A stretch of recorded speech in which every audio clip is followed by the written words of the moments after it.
Hi, welcome back to West Coast Geeks. I'm your host, Joaquin. How we doing, people? So, a quick video before we go into the weekend.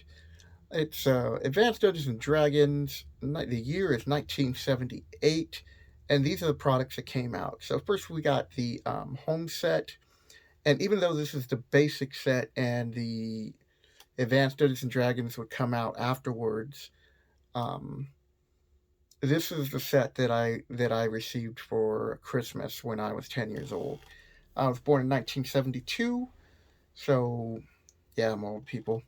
But this was my Christmas present because my parents knew how much I loved playing D&D. And I have to thank my friend Jeff, who got me into the game, because his older brother Joey, who is a dungeon master at high school at the time, he was looking just to play with his brother to get him in. He invited his friends and the neighborhood kids. That's what we did on the weekends. We played D&D when we could, and I've fallen in love with the game ever since. So, 1978, basic set comes out.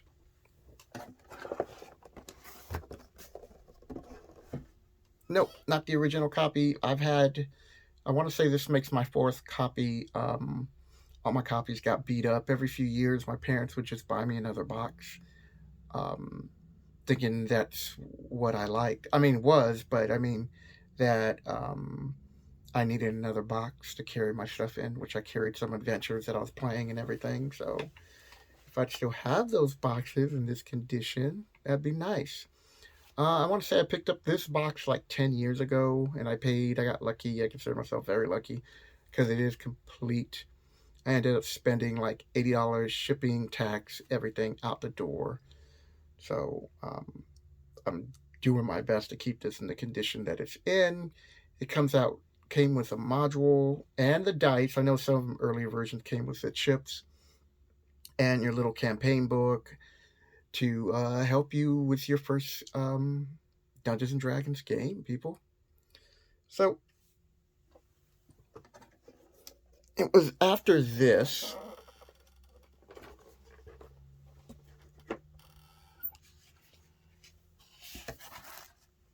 that B1 was introduced. So B1 was introduced with the starter set. So what was unique about B1 is that you created your own adventure. So in Search of the Unknown, there was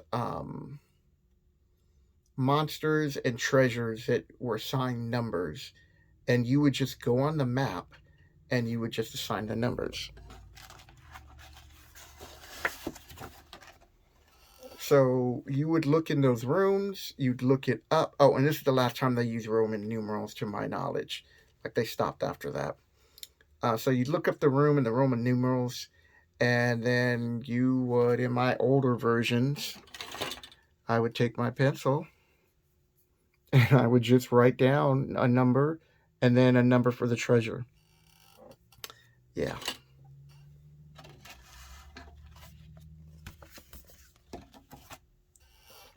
And there were a lot of other products, as you can see, came out here.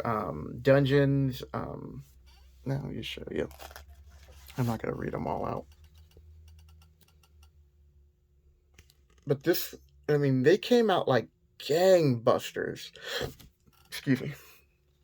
In that first year, or at least in the year 1978. Character sheets, monster and treasure.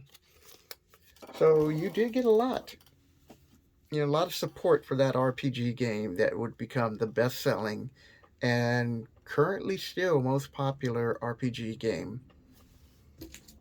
which is Dungeons and Dragons. Now, Advanced Dungeons and Dragons came out, so I doing a series on first edition. My boy Eric and I, we've already done a complete reading and review of the Monster Manual, so if you get a chance, check that out. Love the artwork on here. So if you want to see that review and the monsters, check that out in one of the playlists. I'll leave that at the very end.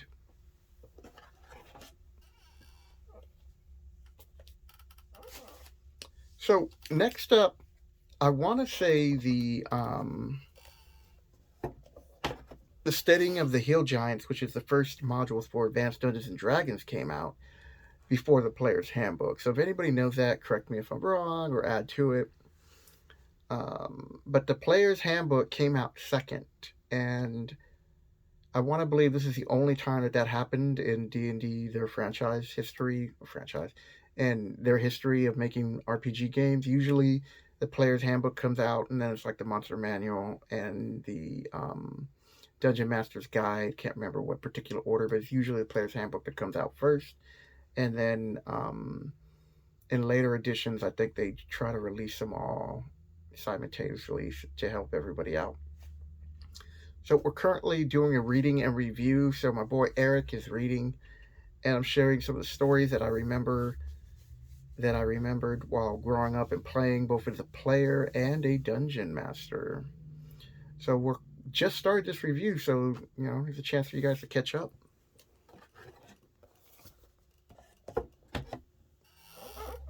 Okay.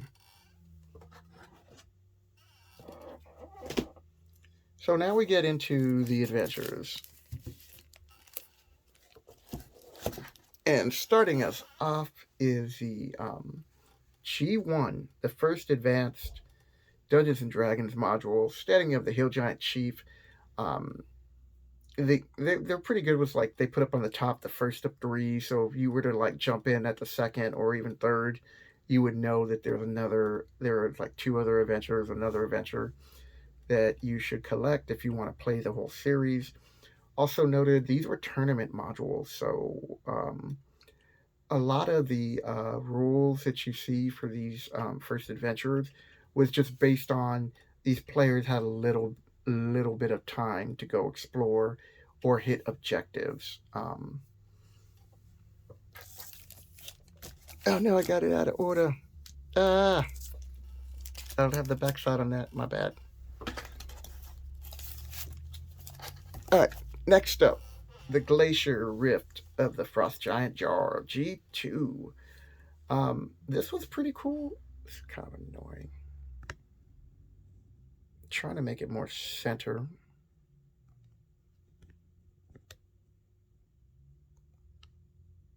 All right, if I look centered, I know it's a little crooked, and I apologize for that. Moving on. So after G2 is G3, the Hall Giant of the Fire Giant King. Eric and I, are going to be doing a review of the entire series of first edition. That means the Player's Handbook.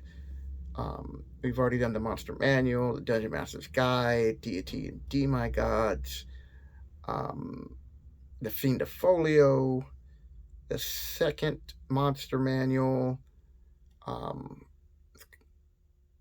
the Survival, the Dungeon Survival, the Wilderness Survival, the Unearthly Arcania.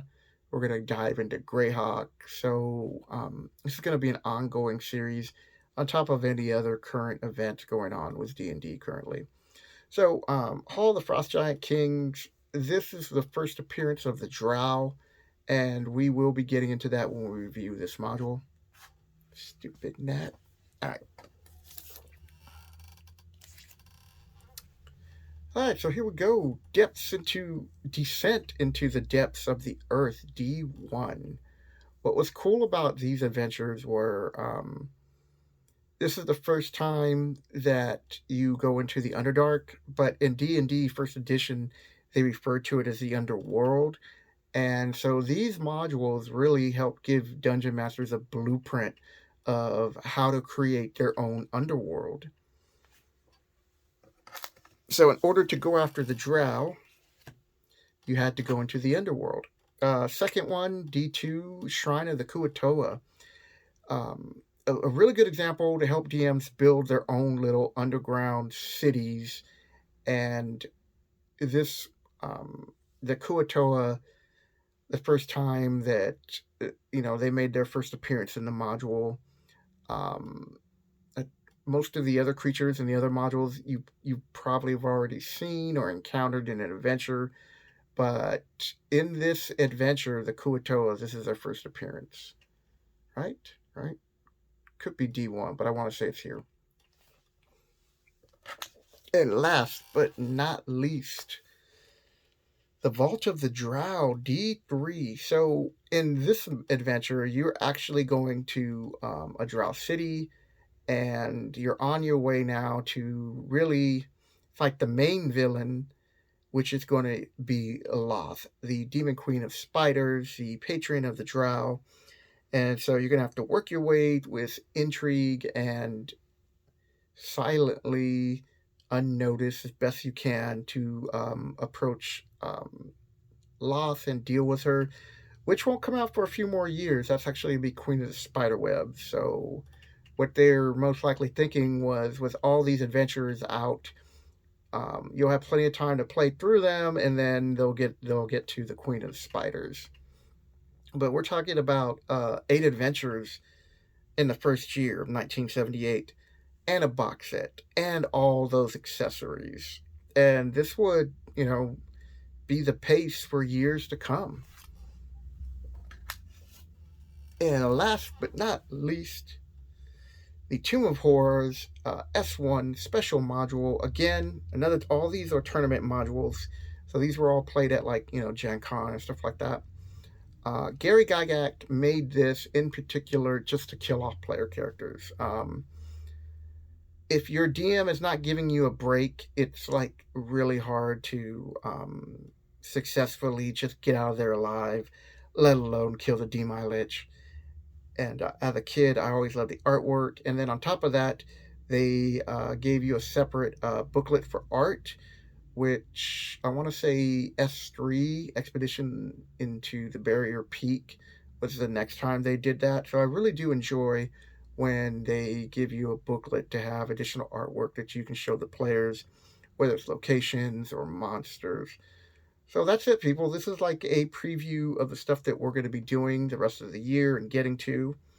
So I hope you enjoyed this video. If you did, leave a like, comment below, especially if you played during this time or have had a chance to go back and revisit some of these modules. I would love to hear your experience. So catch you later, people. Have a good weekend.